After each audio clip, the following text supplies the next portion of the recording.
Episode 237 of the Bevan James Eyles Show, an important high-performance tool.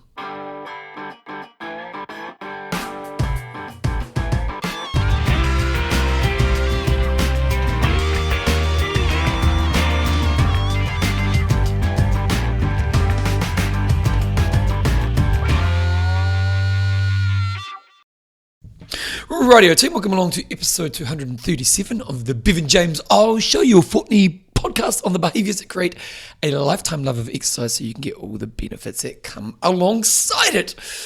Welcome along today. I'm actually recording this show. I know it'll be released when you guys normally get it, but I'm recording it a few days early because my wife and I have gone away for a weekend away together.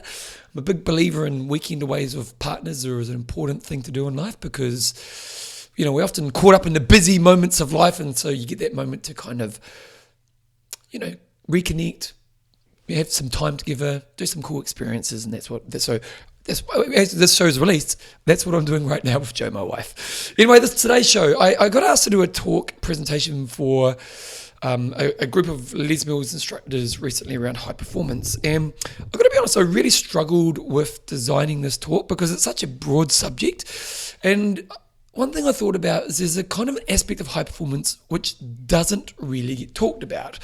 And sometimes when you do talks like this, because I do a bit of public speaking, and what you tend to do as a public speaker is you kind of tend to have, I probably have 10 talks I do. And so if someone comes to you and they say that they want to do a talk, I'll kind of use one of my 10 talks, depending on what they want from me as a speaker. But then sometimes you do have to create new content. And, I've created a lot of content over my time, so I kind of know how to put it together. And a lot of the times you kind of know exactly what you want to do. But this time I wasn't so sure. I kind of started it and then just wasn't coming together. And then it's funny how your mind works, isn't it? It's funny how my mind was in a place where I was feeling a little bit lost about it, and I kind of put it aside. And then I think I was doing a class at the gym, and then I thought, I'm literally teaching a class at the gym. Let's imagine I'm teaching a high impact class, and halfway through the class I thought, that's the thing I should talk about. So I did this presentation around it last night, and and so I'm going to do the presentation to you today, which will be a podcast, but it'll be an important way to think about high performance, which maybe you haven't thought about in your past. Before I do want to talk about it, I want to say I want to give one of my runners a big plug here. So last weekend I was coaching one of my running groups, and there's a lady in a running group called Alana Rush. And now Alana has been running with us for about maybe a year or two, doing really well for running. But it had got to that point where sometimes I see it with my runners where maybe they're ticking the boxes. Where it's that thing of you're in the routine, and I've often talked about good is better than great. And I'm not saying that, Alana was doing poorly, but she was in that place where the habit was there, but she maybe wasn't stretching as much as what she had when she first joined the running group. But in the last moment of time, in the last couple of months, Alana's been on fire. She's running really well. Her technique's really great. She's getting fitter. But more importantly, she's really focused. You can just see when she's training that she's going to that higher level self when she's training. And I went up to her, I was coaching her. They were doing a long run, and when they're doing the longer runs, we tend to spend a little bit more time with them as coaches, so you get to have a bit more of a conversation with people. And I was just saying, Alana, you seem to be on fire right now. And she said, well, maybe 6 weeks ago you did the goal setting session and I couldn't make the goal setting session. And so what I did, and what happened was I did the goal setting session for our running group before they started the next training block, and she couldn't make the training or that goal setting session. But you may remember that I did a podcast around 3 or 4 episodes ago on the subject. So I did a podcast based around how I did that goal setting session. And she said, I couldn't make the session with you. So then when I saw you'd done it as a podcast, I actually stopped. I did all the work in that podcast. So I listened to the podcast. I did all the work in the podcast. And then now I'm in a place where I'm feeling really focused and I'm getting the most out of my training. And why am I telling this to you? Well, pretty much every podcast, at the end of this podcast, I say you need to do the work. All the tools that I introduce, all the tools that you probably get from other people who are trying to help you in your life, or, self-help or just in growth and all the rest of it, they only work if you put the work in. And Alana is a great example of this. because I tried to create an environment. So I tried to do a group goal setting session, which was a lot easier because, I was guiding it. There was that group thing, I tried to make the conditions easier for do that. Alana couldn't make that, but she took the responsibility and did it by herself. Now, the great thing is she's getting the rewards of putting their effort in. And actually, this is kind of giving you a bit of a clue to where we're going with today's subject. So, I just, well done, Alana. And you're doing so well if you're running, which I'm really proud of you on that front. But I'm really proud that you did the work to get yourself to this place. And if you're someone who's listened to the show many times over the years and you've gone, I should do this thing, but you don't end up doing it, maybe take a note from Alana's thing. And if I do a show that really hits a note with you, commit an hour or two to do the work. Because if you've listened to my show for a while, I always try to kind of open you up to a concept, talk you through a concept, and talk about how you can apply it in your life. And that's what you want to think about. Be like Alana is probably what I'm saying. Be like Alana, because it was really obvious that something had shifted in herself. And while I had given her a guideline, she did the work, and that's the most important thing. So well done, Alana. Other than that, I think just my book, I've got an official date. I've got an official date for the book. It's coming out on the 4th of July. So the 4th of July is when the book is officially getting released. So I'm so excited. Like I'm excited. I'm nervous. I'm murky water. It's all that good stuff. But it's really cool to think that in pretty much just over a month from now, this book which has been a 2-year project for me, is actually going to be coming to you guys to actually help get people to love exercising. So look out for that when it comes out. And I've been talking a lot on this podcast over the last period of time that I really want you to support this book. And there's 2 ways I want you to support this book, or actually 3 ways. First of all, buy it. And even if you're an exerciser and, because the book's not for exercisers, it's for people who aren't exercising and helping them learn to love exercise for the long term. But if you are an exerciser, maybe buy it and give it to somebody who you think it could help. And doing that, what you're doing is just supporting me. And the book, if you're going to get the print book's about $37 New Zealand. The audio is $27, probably a bit cheaper on Kindle. You can even get a package in other ways. If you've got $37 worth of value out of my podcast over the years, that's one way you can support me in what I'm doing. Secondly, tell other people in your world who aren't exercising about this book. That's really important. And then if you do get the book and you really enjoy the book, reviews and spreading the word is going to be important. So I'll be talking once the week the book comes out, I'll probably do a podcast that's specific about the book. But here's my deal with the book. What I'm doing is we chose to self-publish. So we used a company called Mary Egan. Mary Egan is like a publisher, but you pay. So they've made the product brilliant. I couldn't be happier with the product. Working with them's been really good. And what's happened is, because we've spent a lot of money on this book. Like we've spent, I won't lie, we've probably by the time it comes to market, we've probably spent $40,000 on this book. Like, it's a lot of money. But the reason we did that is because when you own the book, you make more money from the book. So the money that we make from the book now is a lot more. I'll be upfront. My first book, I went with a publisher. My publisher was great, really happy with it. Every book we sold, my first book, I made about $5. Which, to be honest, in my first book, I kind of just wrote it and put it out there, and I didn't really care. Whereas with this book, I want to help as many people as possible. And this is why we spent $40,000 in getting this book to the market, because now we make a lot more money when we sell a book. And that, you could say, well, that's cool because I'm going to put money in my pocket, but I'm not. What I want to do is, with every dollar I make from the book, or pretty much every dollar I make from the book, I want to reinvest it into marketing to get more people to get this book. Because I believe I've created a product that can really help people who aren't exercising know how to bring it into their life successfully, know how to set up the foundation and make the right steps to have a lifetime life of exercise. And that's why, because I had publishers who wanted to publish this book. Like, I put it to some publishers and they're like, yeah, we're in. And then I thought about it, I thought, if I'm getting $5 a book, I can't afford to pay for marketing. Whereas because we own the book, now basically all the profit we make from the book, we can put into marketing and let more people know about the book. And that's kind of the strategy that we're going with. So in this first period of time, we really want to have a massive hit of sales on the book. And the reason is we can get, let's say we can sell enough books where we get a big enough budget that then we can, start to go out there and let more people know about the book. And that's the whole idea. Is it's kind of like a game Monopoly, really. The more books we sell, the more money we have to help more people know about the book. And if the book actually works, the more people we can actually get moving. And if you know me, if you've listened to the show, you know I'm passionate about helping people love exercise for the long term. And then again, this has been a passion project. I've spent probably averaged 10 hours a week for the last 2 years of my life. It's been a massive, in the last 6 months, I've probably spent 25 hours a week on it. We've invested over $40,000, and that's not including my time. Like if we think about paying me for my time, it's probably realistically over $100,000 project. I'm not complaining about this. I'm not. Don't want you to make me feel sorry about this. This is me investing in something I really believe in life. But that initial hit of sales, A, will help me get the word of mouth out there, but B, it gives me a budget to actually go out there and help reach more people. And because one of the things that's really encouraging about this, couple of things that are really encouraging.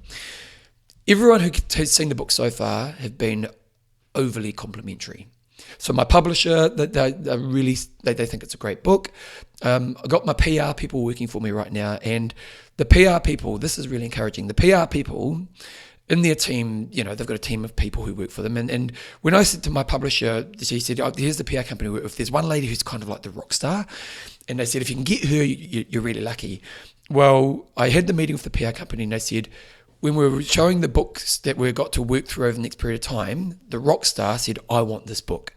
And she's been so on board with this book, and she's given me really good PR around the book. So that's really encouraging. So the people seeing the book really believe in it.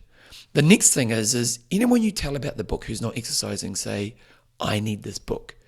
And that's what this is about. I want to get as many people moving as possible. So as much as in the last couple of episodes, I've been saying, I need you to buy this book. And really what you're doing is you're investing in me, but you're investing in helping other people love exercise. Because basically, pretty much all the money I'm going to make for the book, it's going to go back into marketing, which gets more people to learn about the book, which hopefully will get more people moving. So again, the 4th of July, I will be talking about a lot over the next couple of episodes, but it's something I really believe in, and I'm really excited. I think I said a couple of episodes ago, I can't wait for that day I get that email from someone who say, wow, this has really changed my life.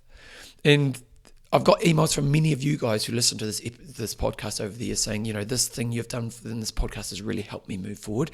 And I love that. On a sense of purpose in life and a sense of me doing my mission, I love it. But what I love more is that people have shifted. And if we can bring exercise into the lives of people who aren't exercising, man, that's massive, eh? Like it's life changing in so many aspects. It's in physical, it's in mental, it's in social, it's in life experience, it's in legacy, it's in role modeling, it's in mental health, it's in life experience. There's so many great aspects of exercise, and if this book can help people get to that place, like what a legacy for me. But also, if you can help me spread that legacy, look at what we can help people do. So get on board when it comes out, please. Anyway, that's my pitch. I do want to say a big thank you to the patrons of the show. These are people who donate some of their hard-earned money to the show every time I release an episode. And when they become a patron, they get a cool little nickname.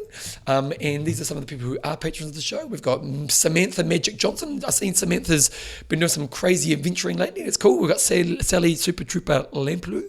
We've got Laura Do-A-Lot Pfeiffer. She's a crazy ultra runner. We've got Marie, Sound of Glory, and you've got an interesting last name, Marie. So I'm gonna do the Apple. Say it to me. Here we go. What's this? Marie Andriggs. Andriggs, but it's spelt pretty interesting. And then we've got David Samuel, the Smart Super Smasher. So those are patrons of the show. If you want to become a patron and you want to support me, you can go to bevanjameseyles.com, look for podcast, look for support me, and go from there.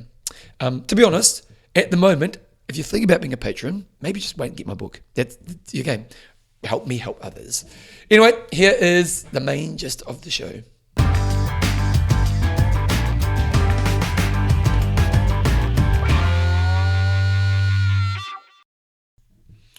So as I was saying earlier, I got asked to do this presentation on high performance, and high performance is a topic that has many aspects to it. So, there's many areas I could go with. And as I was saying earlier before as well, is that I almost got a bit overwhelmed in designing this talk. And so I was getting a little bit lost. As I was saying, I was teaching this class, and in this class I had an epiphany around what I can talk around with high performance. And so let's start off with what is high performance. And high performance, there's many definitions. And as I was designing this talk, I kind of thought, I'll just do a Google search, what is high performance? And here's a definition that came up on Google. Succeeding and above and beyond standard norms over the long term. Now that's a pretty broad kind of high performance definition. Don't know if it's a great one or not, but we can argue that's the case. So then I started thinking about what are some of the ways we can create high performance. And to me, one of the easiest ways that we can create high performance in our life is to consciously put ourselves in environments that create the higher performing self. To consciously put ourselves in environments that create the high performing self. And then also when we're in those environments, we want to go in it with that growth mindset that we often talk about, and to have an understanding that you're aiming to move towards growth and learn about yourself every step of the way. And probably one other thing I didn't talk about last night is to contribute to what that environment brings out so you can help bring that out in others, so that you're a valuable member of the environment who also contributes to bringing the best out of that environment. Now, that's one of the best ways to get high performance, because it's almost like someone else is taking responsibility of high performance in your life. And as I was thinking about this, I was thinking I love rugby league. Rugby league is probably my favourite sport to watch nowadays. And one of the greatest teams in rugby league, in the Australian Rugby League, the NRL it's called for those people in other parts of the world, is a team called the Melbourne Storm. The Melbourne Storm have been, over the last 20 years, have been one of the most successful sporting teams in Australasian sport. They've won many of the championships. I think I was listening to something the other day, they have never had, I think in the last 10 years, they've basically never had, I think they have 1 week outside of the top 8, which is basically measuring the elite part of the field. They're just a very legendary team. And what's really interesting about the Melbourne Storm is throughout the period of time they've been so successful, they've had these real iconic players who will go down as some of the greatest players of all time. And often what happens when you have a team like this and you have these great players, once those great players leave, the team have a rebuilding period. So, for example, they had arguably one of the greatest players of all time, a guy called Cameron Smith. Cameron Smith is goes down as one of the top 5 rugby league players of all time. And 2 years ago, he retired. And you'd think after that, there'd be a rebuilding phase that would come after that. And this is often what happens in sports teams. You think when Michael Jordan left, these teams rebuilt. When Kobe Bryant left the Lakers, the rebuilding phase. In many sports, this is what happens. But the Storm don't do this. The Storm, these legendary players will leave, and they just stay at this level. And why are they so good? Well, basically what they do is they create an amazing environment that brings the best out of their people. And when we think about amazing environments and we think about high performance culture, here are some of the things that great high performance cultures have, is that they have great leaders and mentors. These are people who just know how to bring the best out of the people. They have amazing culture and standards. They have this culture. And, earlier in one of my early episodes, we talked to Brad Moore, one of the All Black coaches, and we talked about culture. And it's that kind of thing of, when I go to this environment, I just be a higher version of myself. And they have standards. They also have really amazing development pathways for people. So they can look at anybody and understand where they are and understand how they need to develop them and actually have the ability to develop them. They also grow the whole person. So when we think about that, there's probably more things, but these are some of the things these have. And this is what the Melbourne Storm have. So if you're a rugby league player who has the potential to go on to be a professional athlete, like for example, in New Zealand, we have the New Zealand Warriors, and they've never won a comp. They've kind of always underperformed. They've had a couple good years in their history, but they've been going for 25 years now. And they've never really been a championship team. So if I'm a young player and I had the potential of going to the Melbourne Storm or the Warriors, and even if I was paid more, I'd probably go to the Melbourne Storm because I would be a higher performing person in my life. Now, when we think about high performance, the Melbourne Storm's obviously a professional sporting organisation. But when we even think of exercise, there's high-performing exercise environments, and there's environments that aren't high-performing. And I don't want to pick on the low-cost gyms, but low-cost gyms aren't high-performing environments. Low-cost gyms provide equipment. That's what that is. They provide equipment for you at a very cheap price. And that works for some people, but it doesn't work for a lot of people. And one of the reasons it doesn't work for a lot of people because it's just providing the equipment. If we want a high-performance environment, we want to put ourselves in exercise environments that makes people have things like this, things like have great leaders, great culture, great standards, development pathways, grow you as a whole person. Like, think about what I was talking about with Alana earlier on before I did the main gist of the show. Alana is performing higher as a person right now in her life. And the reason is we put together a goal-setting session. Now, she didn't do it. She didn't turn up to that session because she couldn't make it, but she did the work. So she's put herself in an environment that has leaders and mentors, cultures and standards, and development pathways that are helping her grow as a person. So if you're going on a fitness journey, you could choose a low-price, equipment-only providing environment, or you can look for a fitness environment that will help you be a higher-performing self. And this is what you want to think about when it's the easiest way to get high performance. And it's not that I want to disregard this, but there's often a problem with the high performance environment way of having high performance, is that when you leave the environment, you fall away from this version of yourself and often go to a disappointing place.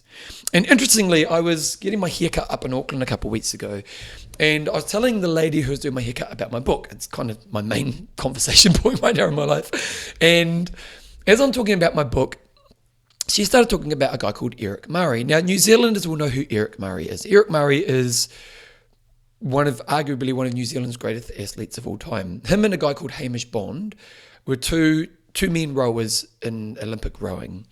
I don't know exactly, but they went something like 8 years without even losing a race.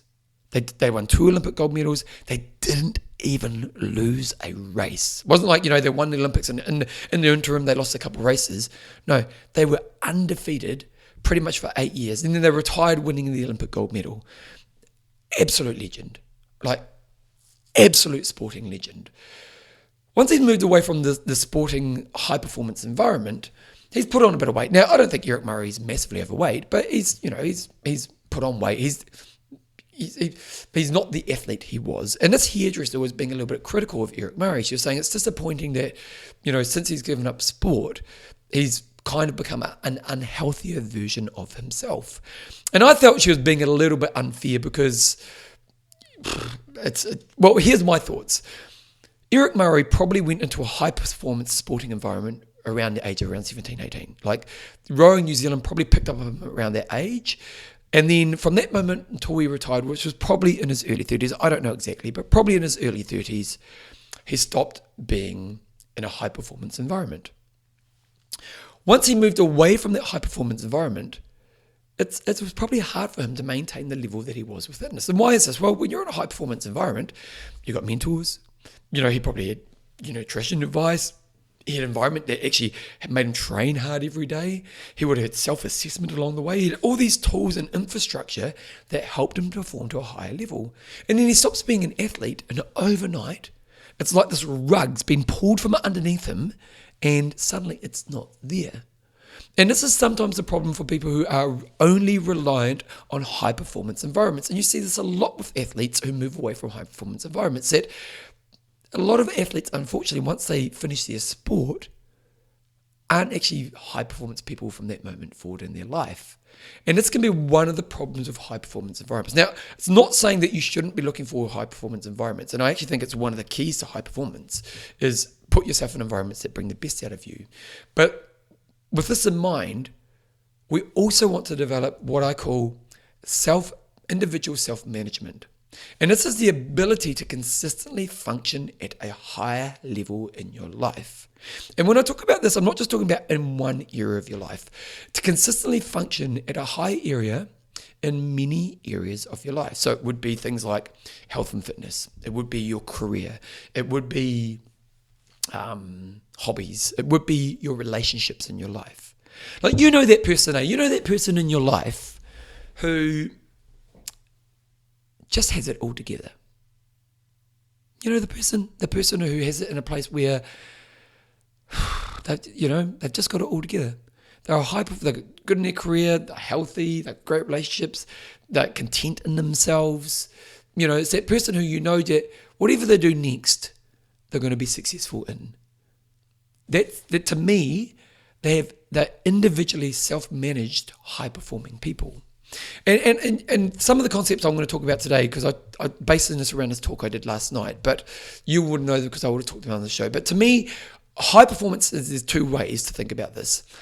To know how to live today at a high level, and also to deliver in the testing moments in your life. So, to know how to live today to your high level. Now, let's talk about this one a little bit.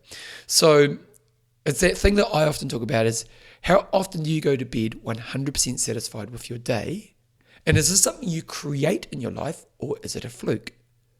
Is it something you create, or is it a fluke?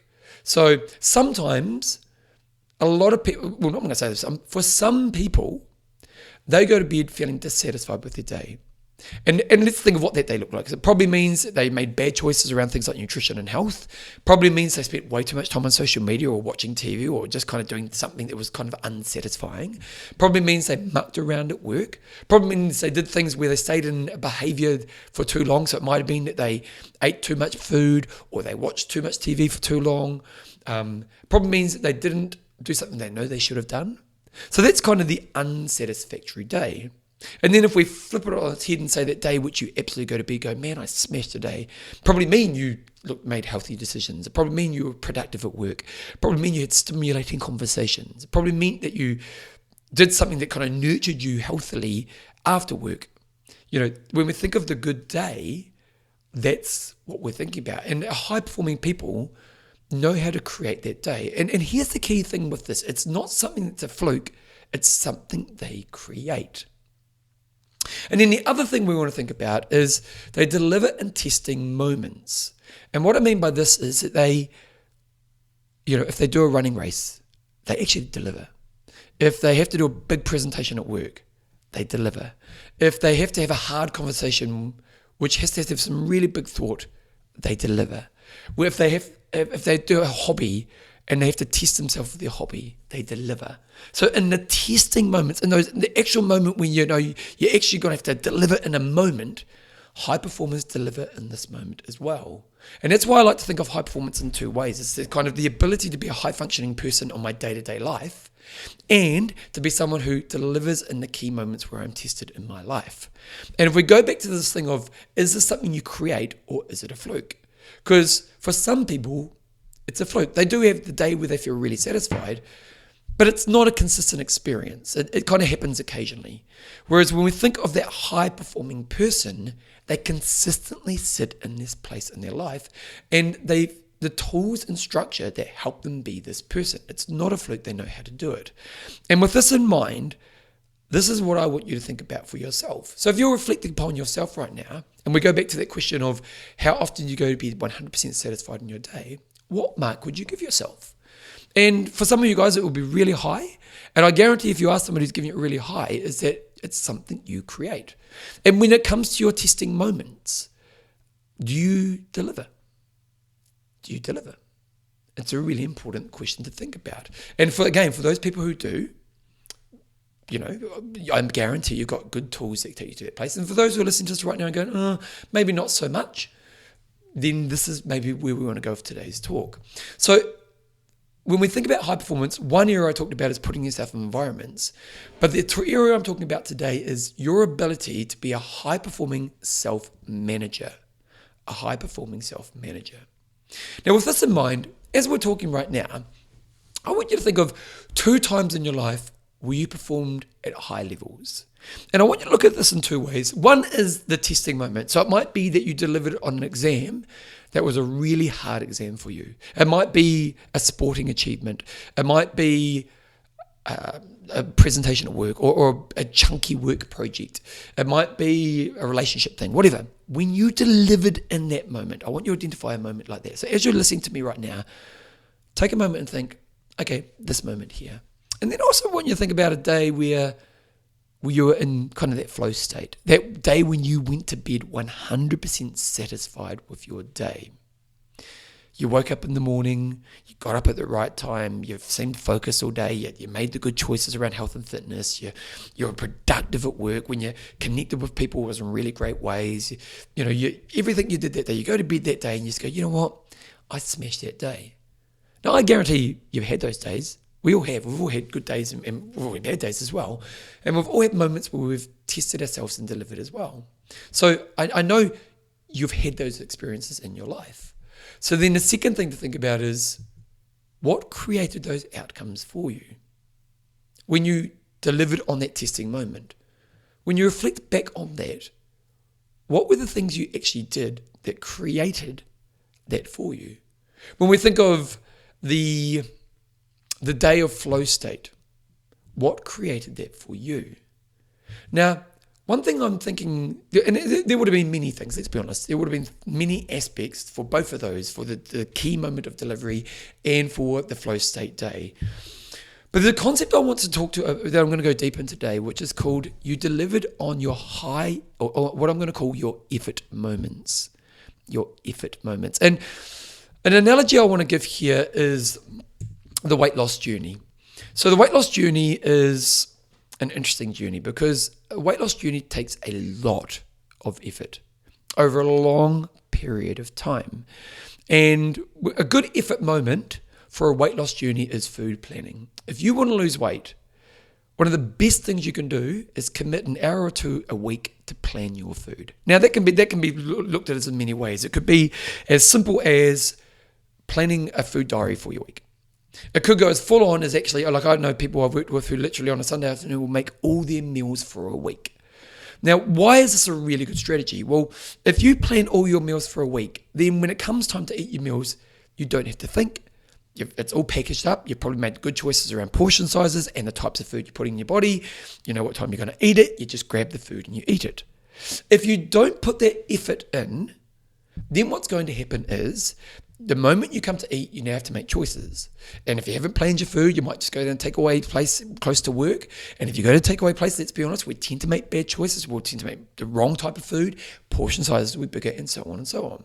So when we think about the weight loss journey, one of the best things you can do is planning. Now, when we think about the planning, that takes effort, isn't it? That's an effort moment. If you're going to spend an hour to 2 hours planning your food, that's an effort moment. But if you do win that effort moment, then there's a higher chance you're going to eat well for the rest of the week, which means there's a higher chance you're going to go down the pathway of you achieving the goal of weight loss. And this is this concept of effort moments. And I'm going to go deeper into effort moments really soon, but because there's different types of effort moments that I want to identify today. But the first thing is to kind of see the effort moments and understand that effort moments lead to high performance. So if we're going to say in the weight loss journey, high performance is represented with you losing weight. That's the ultimate outcome, isn't it? I want to lose weight. So if I put the effort moment of planning food in, is there a higher chance that I'm going to perform the outcome I want? The outcome is I want to lose weight. If I plan my food, I'll eat better. I'll probably eat better choices of food, and I'll eat less of the foods I'm trying to move towards. So there's a higher chance I'll be a higher performer. And that's what effort moments represents, is the moments I need to put effort in that helps me perform at a higher level, which will help me get the benefits that I want. Again, I'll put effort in for 2 hours on a Sunday, plan my food, make my food for the week.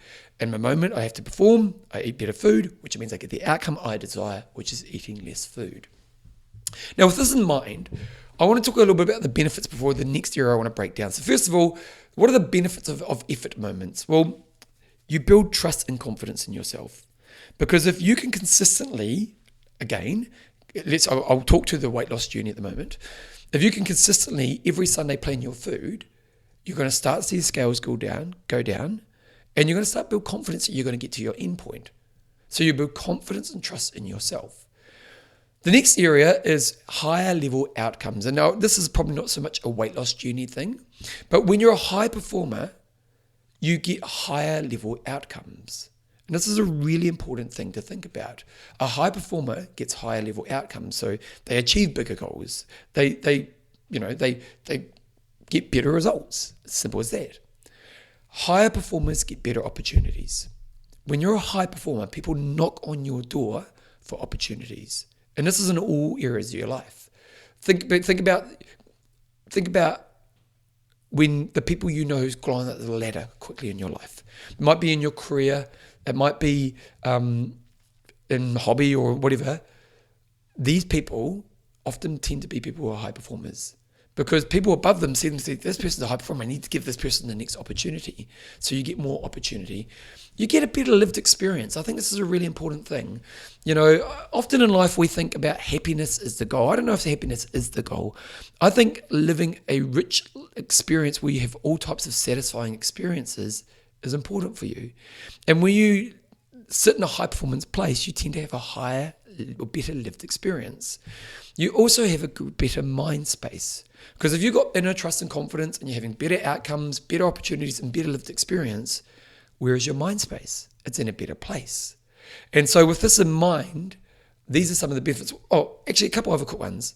You tend to be more respected by those around you. You know, again, earlier on I said, think to that person in your life who you know is a high performer in many areas of their life. Do you respect that person? Do you have a lot of respect for that person? I'm pretty sure you do. And I think of the people in my life who are high performers, I definitely have a lot of respect for those people. So, and probably the last one is possibility. And when I talk about possibility is that the higher I go up in my performance, the more I think I believe is possible. The higher I go up in my performance. It's kind of like climbing up a mountain. You know, climbing a mountain is a challenging thing, but the higher you go up, the more you see. And it's almost like the same in high performance. If you're a high performer, the more you go up within your performance ability within yourself, the more you see it as possible within yourself as well. And again, reflect upon yourself in your own life. If you reflect upon yourself in your own life, when you've had moments of growth and you've gone to that next level within yourself, did you see, maybe I could do this as well? And that's what this is all about. So let's go back to this concept of high performance or effort moments. And I want to introduce a couple of things what I mean. So when we think of high performers, what they tend to do is they've created structures that mean they consistently can put effort in. They created structures that mean they can consistently put effort in. And there's kind of 4 structures I'm going to introduce you today. The first is what we call a growth pathway structure. And it can be a goal setting structure as well. So goal setting / growth pathway effort. The next is a before the moment effort. The next is an in the moment effort. And then the last is an evolution effort. Now, there's more than this, but here's what I came up with. So let's break these down.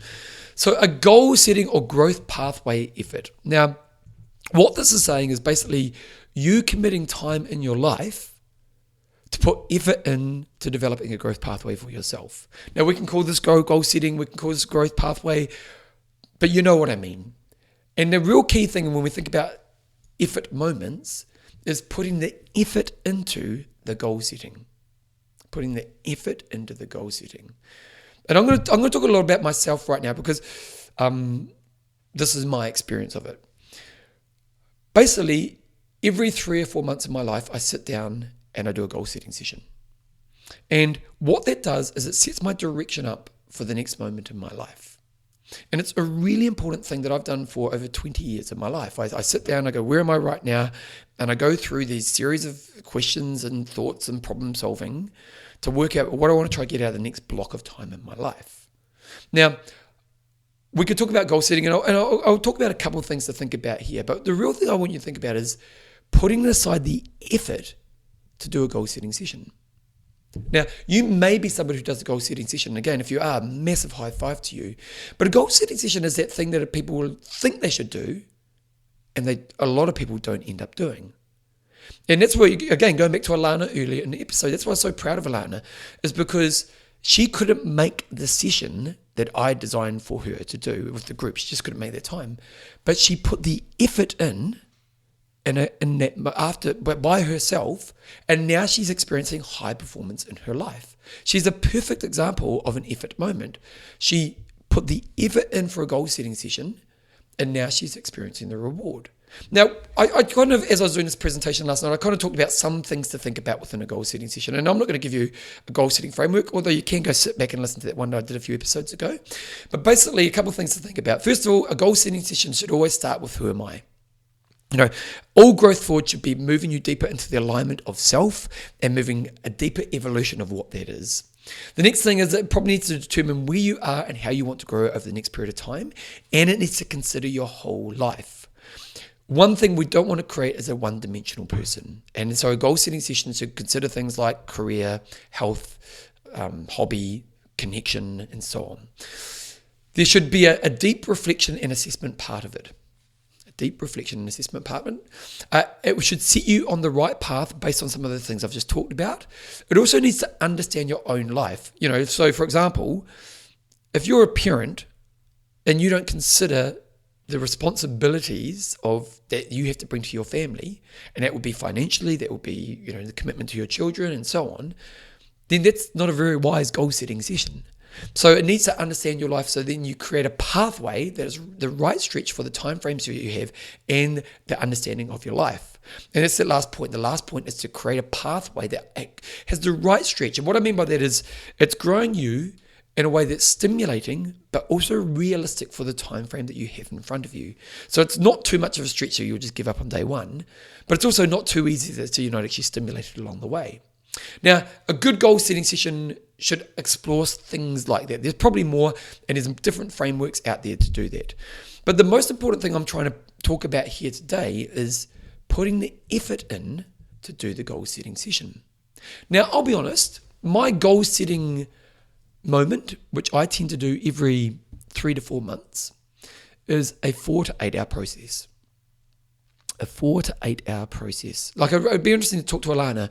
When we think about Alana and her doing that goal setting of listening to my podcast, it'd be interesting to see how long it took her. Maybe it didn't take her that long. Mine might be a little bit longer than others. But realistically, a goal setting growth pathway effort will take, anywhere from 2 to 8 hours.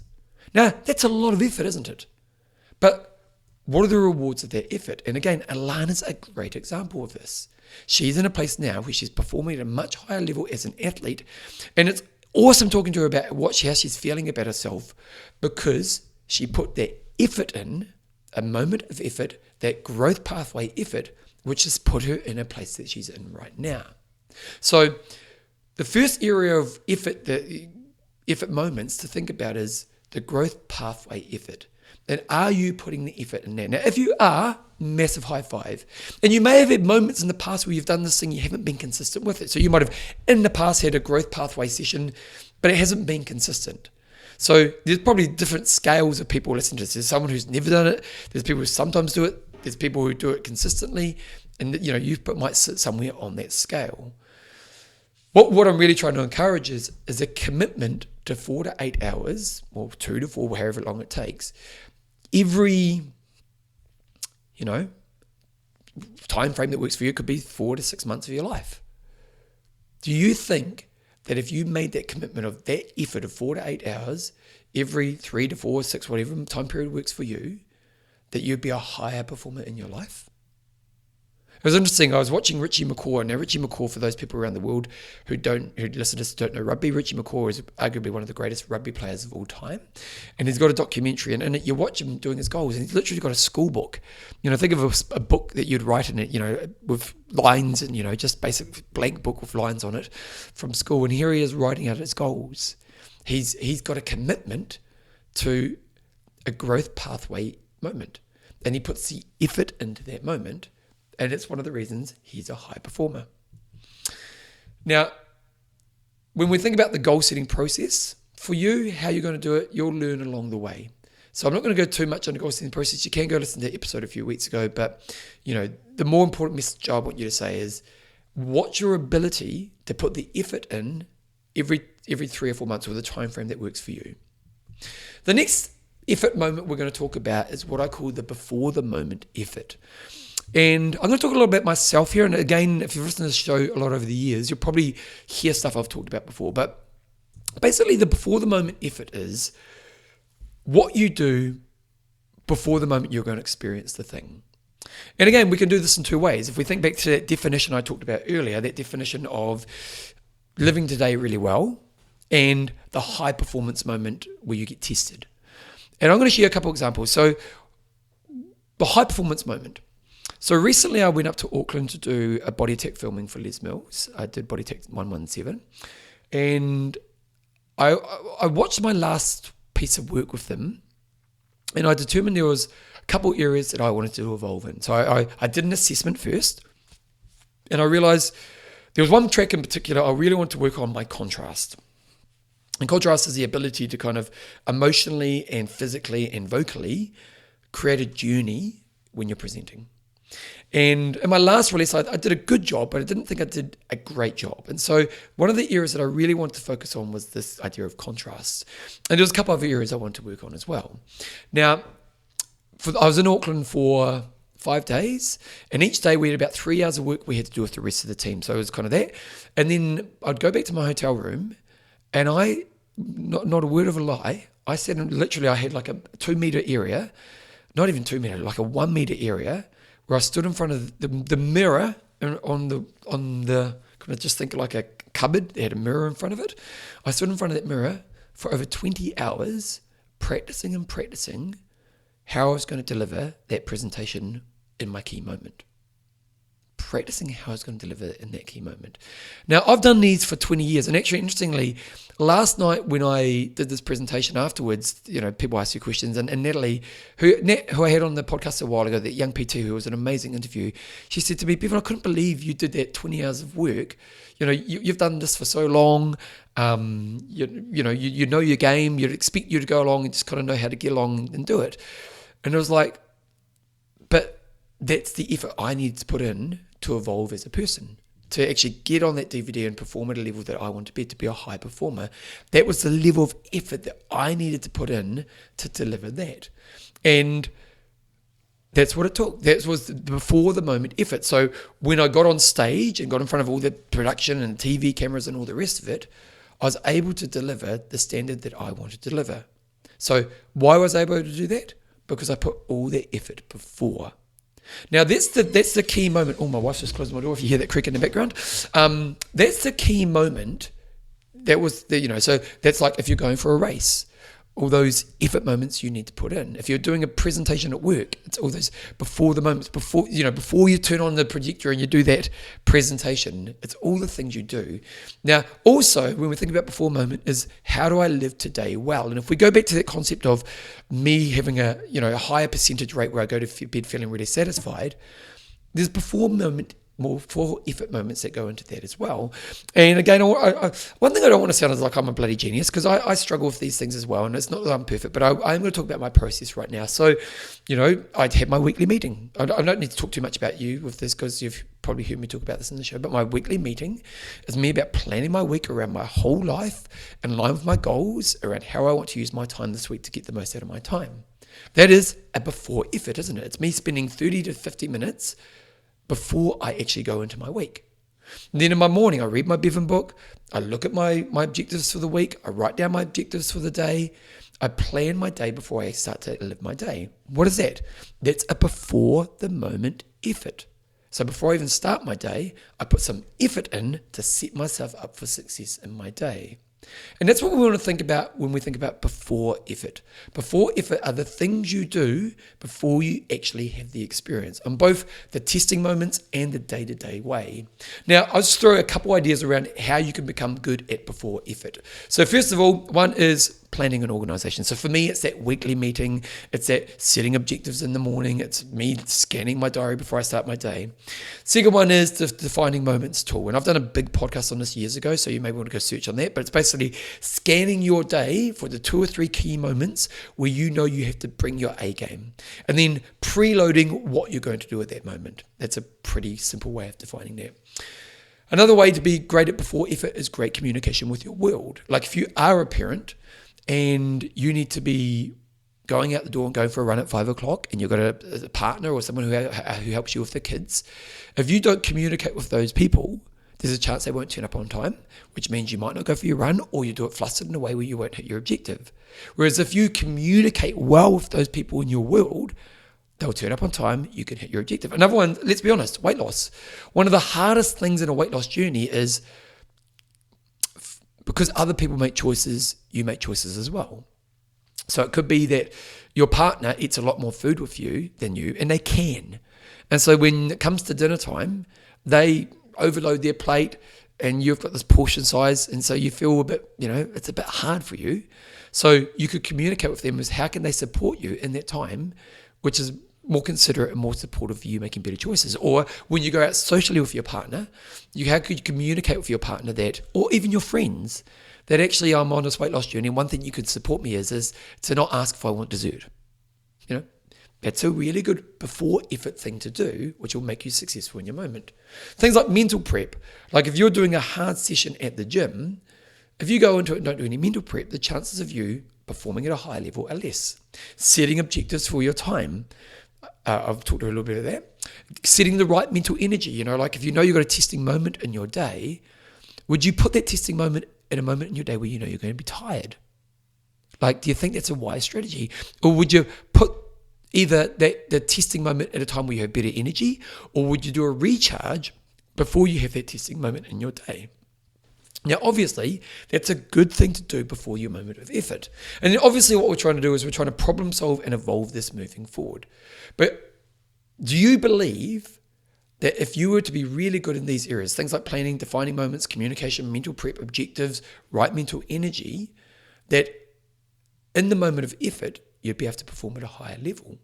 And as you think about this, because I guarantee you're doing some of this stuff really well, you might be nailing all of them, or there might be some areas which that actually deep down you're not doing that well in.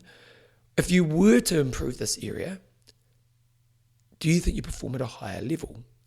Now, when we think about this kind of before effort, like I think of myself, my before effort takes me about 3 hours a week. So my weekly meeting takes me about 30, 40 minutes. Each morning I spend about 10 minutes, 10, 15 minutes going over my Bevan book, my objectives for the day and so on. And then throughout the day I'll have these moments where I'm kind of trying to do these before effort moments. So that 3 hours of commitment a week is what it takes for me. But the return on that 3 hours is massive. Like when I don't do my weekly meeting, I'm a lesser version of myself. Like I really am. I'm a lesser version of myself. When I do it, I'm a higher version of myself. And I like my life better when I do my weekly meeting. I feel more satisfied. I'm having better life. Think of those benefits I talked about earlier. I like my life better when I do my weekly meeting. So that 3 hours, I read the other day, there's 168 hours in a week. I don't know if that's true or not, but 3 hours is a massive investment with a massive return on my investment. And that's when we think about, I've talked about types of effort before effort, but what we're really thinking about is that the time you put into the before effort. Because if you can become great at it, I guarantee you're going to be a much higher performer. Now, if you're doing great at it, high five. And if you're not doing great at it right now, where's some areas that you can just start to add it in? Like obviously I've been doing this stuff for a long time, so I'm a bit, I've figured out how it works in my life. But it might be just for now, you put aside 30 minutes where you just got to stop and think about your week ahead for you. That's where you start and you move from that point forward. The next area is what we call the in-the-moment effort. Now, obviously, in-the-moment effort is the tough moments. It's when you're testing yourself. It is me doing the presentation in body tech in the class. It's me in my day-to-day moments. So probably when we think about in-the-moment effort, there's a couple of things to think about. Is how do you stay focused on the right thing when you're in the moment? How do you stay focused when you're in the right thing when you're in the moment? Second thing to think about is learning what pulls you away from that. And it can be many things. It can be distraction. It can be that things are getting a bit hard. Like, I'll be honest, sometimes on the piano, I'll be doing something that I just find really mentally draining, and suddenly my phone becomes a bit appealing in that moment. So sometimes I'll grab the phone. Like I'll be honest, sometimes I grab the phone. But what I want to get better at is learning how to stay uncomfortable for longer. Let's say when I get to an uncomfortable moment in the piano, let's just say, I don't know if this is accurate or not, but let's just say I can handle 15 minutes in an uncomfortable place. So that means, I can work on a problem for about 15 minutes and then, then suddenly I'm grabbing my phone and I'm just mentally drained. But what I want to learn is, can I get to 20 minutes? And that's that kind of in the moment effort. Can I set a high level of effort for a longer period of time? And probably another thing to think about in this is executing your prep, because if you've done good before effort, you're often prepared for this moment. So then when you're in the moment, trying to execute the plan that you've put in place. Things like using motivational tools in your moment of effort, evolving this process, and also dealing with all situations in life. So what we're really trying to think about in the moment of effort is, how do I stay in the effort that I'm trying to sit in at this time? So, for example, let's use the productivity one as well. You've got a project that you want to, do 2 hours of good quality work on. How do you stay in the good quality work when you're in there is a good thing to think about. Now, I can't really put a time frame in this because it's not so much like a planning thing. But really, if you do your moment before, and each moment before you actually move into the next thing, that could be look at your objectives, think about those key moments. It's going to take it literally takes a few moments. And then when you're in it, the effort is learning how well you can handle those moments. And interesting, I did a video podcast I sent out a video. If you want to see my videos, I send them to keepactivewithbevan.co.nz. And basically each week I release these videos. And I did one the other day about high pressure repetition. And I was talking about how athletes, here's a good example. There's a guy called Jonathan Thurston who's a rugby league player, and he's retired now, but he kicked some of the most high pressure kicks any kicker could experience. So I think he kicked a drop goal to win the grand final. He kicked from the sideline to win just big games. Just think big games. And one thing he did, he was talking about what do you do to practice high pressure? So he would take a rowing machine down to the side of the rugby field and jump on the rowing machine and do like a hard 400 meters and jump up straight away and then have to kick the ball. And then he'd jump on the rowing machine again and do it again. And what he was doing was creating high pressure moments for himself to have to practice. And what he was learning was how to stay in the effort in the pressure moment, in that moment of effort. Another good example is there was another rugby player called Daryl Halligan, and arguably one of the greatest kickers of all time as well. And he had this thing, I can't remember exactly how many kicks it was, but he'd have 20 spots on the field. And every day when he went to practice, at the end of his practice, he had to get 20 spots, 20 kicks in a row before he could finish his practice. And he wasn't allowed to go home until he got 20 in a row. Now, let's imagine you've got to 19 kicks and then you miss a kick and you have to start again. What's he doing? He's learning how to deal with that pressure of that moment. And he said sometimes he'd be there for an extra 2 hours because he'd never let himself go home until he got to that point. Now that's brilliant, isn't it? Because he's learning the moment of effort and he's learning how to sustain that. And if you want to be a high performer in the areas that you're thinking about, this is something you want to do. So if you self-reflect yourself right now, where are you doing really well in this area right now? And where can you actually be really in the moment and perform really well? And where are some areas that maybe you can work on within yourself? And this is the great thing about all of this, is that some areas you probably are a bloody rock star and some areas you are a little bit weaker. Like for me, exercise, I'm on a rock star level. Keyboard, not so much. Productivity, I think I'm pretty good. Some other areas of my life, I'm not. And that's what's great about you as a person, is that we've got areas where we are strong and we've got areas where we can develop. The last area of effort is what I call evolution effort. And this is the effort of you putting time into developing yourself as an overall person. So this is where it comes into things like study. So like education and study. And education and study doesn't have to be you go and get an exam and you do this, that, and the other thing. Education and study is just you growing as a person. So you know my process. My process is like I don't tend to do much formal study nowadays, but I'm always reading and listening. And if I find an audiobook I like, I then study the book and try to apply it. And what you're trying to do is you're trying to learn new ways of looking at the world. And I love this idea of new frames of thinking. And new frames of thinking. So, for example, one thing I've been doing recently, I've been learning from this business guy who's just unbelievable. And I've been watching all his YouTube stuff. I've been buying his books. I've been learning so much from him because he's just teaching me a way of thinking that I've never thought before. And as a business owner, I'd say I'm an okay business owner. I wouldn't say I'm a brilliant business owner. But what I'm learning from this guy is making me see business in a completely different light. And as I move forward, I now see ways that I can have bigger impact for my business and have bigger improvements on my business moving forward because I've put effort into evolving myself. So through educating myself and learning from higher levels, I'm seeing a different way of seeing the world. And interestingly, if I think back to that kind of analogy I talked about with possibility earlier, with that climbing a mountain, you seeing a new view. Well, education is kind of the same thing, eh? I think of any era in your life where you have educated yourself, what you get to see is you get to see a higher level of seeing the world. And so when we think about the evolution effort, we could talk about the evolution of self, but really what I'm talking about is bringing tools into your life that help you see higher levels in the areas that are important to you.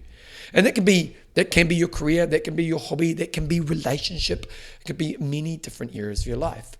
But if you have an evolution effort, then you are going to see higher levels, and you are going to be able to be a much higher version of yourself. So when we think about time commitment, really, if you could commit a couple hours a week, now for me, that's probably about right. I think of listening to audiobooks and putting time for studying subjects and stuff like that. It's probably about a couple hours a week.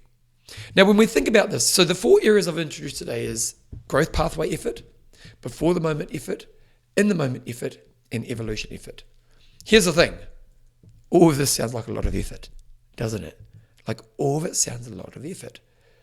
But if you want to become the person who knows how to live today well and also delivers in your testing moment, if you can set up the infrastructure around this, so you can commit that 4 to 8 hours where you do your growth pathway, where you can commit that 1 to 3 hour a week where it's just about you doing that moment before effort, and then you can learn how to sit into hard effort, more often, or in the moment effort more often, and then you can keep your evolution effort in your life. Do you think you're about to sit in that place where A, you have a higher percentage of satisfying days, and B, you deliver more often in those testing moments in your life? Because to me, that's what high performers do. And if you're not in that place right now, I'm not beating you up right now. It's cool, because we can just start you working on this. But ultimately, if you can do this, you're going to have that inner trust. You're going to have those outcomes. You're going to get better opportunities. You're going to have better lived experience, better mind space, better respect, better possibilities, and so on. So what are the tips for you being successful with this? Well, first of all, I think the most important thing is create your infrastructure. And depending on where you sit on the scale of what I'm talking about today,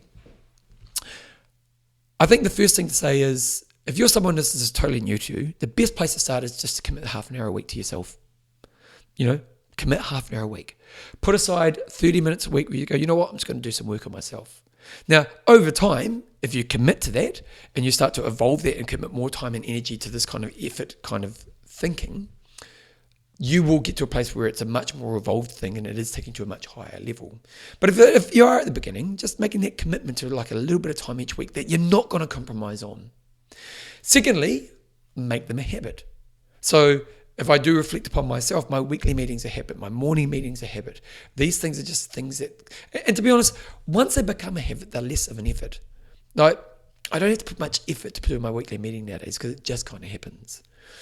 The next thing is notice the difference. Like when you do a thing like a before effort or a growth pathway effort, or noticing when you stay in moment effort for a longer period of time, notice the benefit.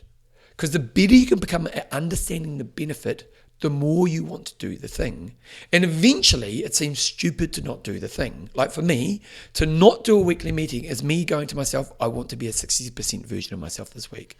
I don't want to be that version of myself. I like being the version at a higher level. So for me now, I've done it long enough. It's like, this is a choice I don't want to make. Learn along the way. Again, we've got scales of people listening to this. Some of you guys will be rock stars, some of you will be at the beginning. But you can always learn along the way around all of these processes. Enjoy effort. And what I mean by this is that, actually enjoy having effort in your life. It's a really important thing to do. You just enjoy having that effort in. Because if you can enjoy having effort in your life, that's a massive advantage for you in life. And then lastly, ultimately what you're trying to do is, as you learn these tools and you learn these things, is lock in consistency. No, don't lock in inconsistency, lock in consistency. So that's what we want you to think about as you do this, is once you start to understand these tools and these effort moments, then lock them in consistency in your life. So if I'm going to challenge you, ultimately I want you to think about how you're doing in these areas. And it's not a beat up thing, it's just, reflect how I'm doing, and maybe choose one area that you're going to focus on in the next week or two. It might be you do the growth pathway effort, or it might be you're going to spend a bit of time in one area. It might be, you are trying to lose weight, you're going to focus on before effort around your weight loss journey. So you are going to do that lunch thing on a Sunday. Or it might be your in-the-moment effort. It might be that when you practice playing the guitar, you get distracted by your phone after 5 minutes, so you're going to practice being in the moment for a longer period of time. Or it might be that you're going to buy a book and actually study it. Choose one area. Don't overwhelm yourself. Growth pathways aren't about chucking everything on your shoulders. They're about finding a small step that you can stretch yourself in over a short period of time. And then from there forward, you can evolve, you can add and move from there forward.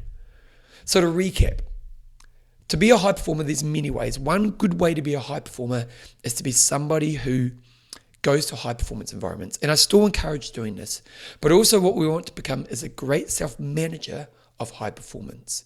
And the best way to do that is to understand that there will be effort and to put energy into winning effort moments. The 4 effort moments I talked about today was growth pathways, before the moment, in the moment, and your evolution effort.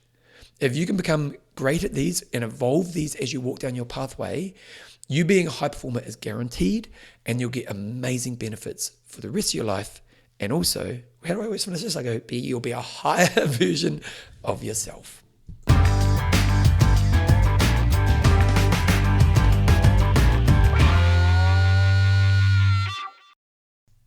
I hope you got something out of that. And again, I've talked a lot about Alana today. So Alana, if you're listening to this, you're my rock star today. Alana's a really good example of this, isn't she? What did she do? I was praising her before the episode, but what she did is she's doing her growth pathway effort. She's probably doing a lot more before the effort moment, before effort, and she's also doing a lot of in effort as well. So good work, Alana. I do want to talk about one thing before I kind of do my wrap up of the show. So last night I did this presentation, and I've got to be honest, I designed this in 2 hours. My book is everything in my life right now, and it's a massive project. We actually see the finish line now, and we're seeing the finish line a couple of weeks before release date, which is really great. So we're hitting time frames, we're getting everything done. And this year I got asked to do about a month ago, and I knew I wasn't going to have the time to design it until about 2 days before. And again, I couldn't really find it until the epiphany moment where I was teaching that class. And so I designed it pretty much on Wednesday and Thursday, and it took me about 3 hours to design. And I'll be honest, it's far from a polished presentation. Like if I was going to do this for a company or something like that, do it as a public talk, I'd spend a lot more time on it to get it really refined. But I did do it last night, and last night it was very much like today I've done it once, and so I know my beats a little bit better, and I've probably done it a lot better than what I did it last night. But posted, a guy called Josh. Josh is a guy who's an instructor at a gym. And Josh works with big companies, kind of facilitating this type of stuff. And afterwards, I got really good praise, and everyone said they really enjoyed it. And he said afterwards, he said, can we hang out for a second? He said, do you want some feedback? And I was like, yeah, of course. And it was a really good thing to do, because when I was younger, so Josh came back to me and he gave me some really good pieces of advice. So his pieces of advice were, and you would have seen this, like last night I talked a lot about me. Today I didn't talk so much about me. Last night was and I showed a lot of things, because you guys have heard a lot of my stuff before anyway, and B, I took on Josh's feedback. But one of his pieces of feedback was know your audience. And he felt that maybe I probably could have directed it more towards group fit, was probably one of his pieces of feedback. His next piece of feedback was, I talked a little bit about my punishment strategy around Coke Zero, and he thought it was a little bit dangerous, because for people who maybe can't maintain the standards that I can, that was maybe a thing where I had to be a bit more considerate around how I approached that. And you'll notice I didn't talk about it today. And then he also said that sometimes in my presentation last night, when I was doing the presentation, I made statements which assumed that the audience was failing in this area. And this is something I'm actually really aware of. Like whenever I write or I do things, I never assume that you're failing in this area. But maybe because I wasn't as prepared as I would normally be with this presentation, I did make that mistake last night. And you probably would notice if you went back and listened to this feedback, or listen to today's talk, I stayed away from those things. Now, getting feedback's real, and Josh's feedback was great. And he did say he loved what I did, and he said that actually because he presents to high level people all the time, he said some of the concepts I came up with he's never heard before. So it was like, here's 10% of things to think about. But it was really, what's more important is feedback's so great. Like Josh's feedback made, even from, I literally did this presentation 12 hours ago, and I've done it 12 hours later, and it's better because of Josh's thing. Now, if I hadn't have listened to Josh, or if I'd been defensive, if I'd said, oh, no, I'm all right, mate, I think I'm on the right path, I would have made the same mistakes with you guys today. And feedback is so important. Now, one thing with feedback, and it was interesting because Josh said, can I give you feedback? And most of us are going to go to defense in that place, aren't we? And I've learned the best strategy for me to feedback is go, I want to take on feedback. I remember mate Porno, he came and watched one of my technique workshops for running. And afterwards, he wrote me out this page of feedback. And it was brilliant. It was absolutely brilliant. And this is the thing about feedback. As long as it's coming from the right place from that person, it's there to help you. But sometimes it's hard to take on. Sometimes it's hard to take on. But when I was listening to Josh, I thought, be totally 100% open. Don't be defensive. And even sometimes when they tell you things like that thing of when I did the presentation last night, I sometimes made statements which assumed they were failing in that area. Now, normally I don't do that. I actually think I'm really good at not doing that. And when I write, I'm really aware of that. I never brush everybody with one stroke. But obviously I did make that mistake last night. Now, I could have gone on and said, yeah, normally I don't do this, maybe I was just one off tonight. But I didn't. I just was open to what he had to offer me. Secondly, after he was giving me each point, I recapped the point that he was telling me. And I think this is a really important thing because I want to get clear understanding that I understand what he told me. And actually, the one around the Coke Zero, when I recapped, he said, oh no, that's not quite it. And he let me know where I got it wrong and what he needed for me to know. And this is really important because when it comes to feedback, we want to get that clear understanding around what they're actually trying to teach us. Because if I didn't get that clear understanding, I could make the same mistake again. So that's why it's good to recap back to the person giving you the feedback. And then lastly, thank them and try to apply. Now, I've tried to apply today. I think I've avoided some of the mistakes, and maybe I should actually send this to Josh and say, did I do a better job? And I haven't spent a lot of time trying to refine. As I said, if I was going to get paid to do this for a corporate or for a presentation, I'd spend a lot more time refining it and make it a much better. And also, to be honest, I'd probably do a bit more group work, so there's a bit more self-assessment and self-work in it. But you could see what I'm saying there. And so when it comes to feedback, feedback's such a powerful tool in life. How can you get better at getting feedback? Now, again, you might be great at getting feedback, and you might already be doing some things I've done, and there's probably other things that I can do right now. But if you know you resist feedback, here's a couple of things to think about. Be open. The people who just want to help you. They're not here to tell you you're wrong, you're bad. They just want to help you progress. Secondly, try to understand the feedback that they're giving you, and then communicate it back to them. Thirdly, thank them for their feedback, and then lastly, try to apply it.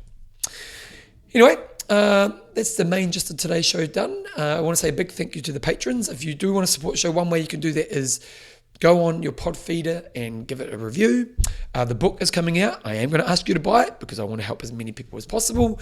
And yeah, keep being you. And if you want to be a patron, be a patron. Keep being you. And I really look forward to seeing you in a couple of weeks from now. Anyway, see ya. Bye.